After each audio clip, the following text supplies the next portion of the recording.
ઉનામાં branded કંપનીના ડબ્બાઓમાં તેલ ભરીને વેચાણ કરનારી કંપનીઓ સામે કાર્યવાહી કરવામાં આવી. જિલ્લા કલેક્ટરે 20 જેટલી પેઢીને 46,20,000 રૂપિયાનો દંડ ફટકાર્યો છે. ઉના, વેરાવળ, ગોંડલ, રાજકોટ, માંગરોળ, કડીછાપર સહિતની પેઢીઓ સામે દંડાત્મક કાર્યવાહી કરાઈ રહી છે. Food safety and standard act 2006 હેઠળ ખાદ્ય તેલના મેન્યુફેક્ચરર, હોલસેલર અને રિટેલર સામે કાર્યવાહી કરવામાં આવી છે.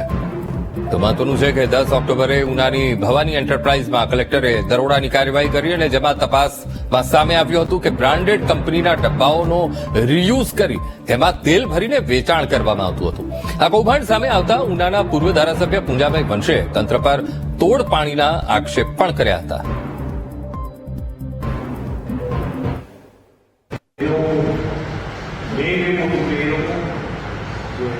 સારી બ્રાન્ડેડ કંપનીઓ છે એનું ખોટું લેવલિંગ કરી રીયુઝ કરવા કંપની બેન કોઈ પણ ડબ્બો છે બીજી વાર વાપરવો નથી, પોતે કંપનીને આપે છે.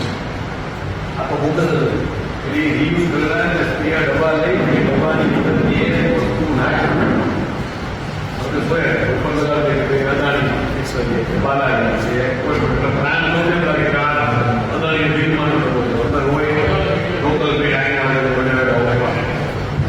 એ ભાઈ જ્યાં જ્યાં વસ્તુ વાપરી એ તમારા સિઝ કરી પછી જે કાયદેસરના ફર્સ્ટ કરવા બીજો ડબ્બા લાવવા પછી એ કેસો ચલાવવાની જે સત્તા છે જેનો કાયદો છે તમારે એડીએમ છે અમારા કાર્ય છે એમને તમામને સાંભળી અને કુલ 46,25,000 દંડ અલગ અલગ 20 કંપનીઓ આપશે.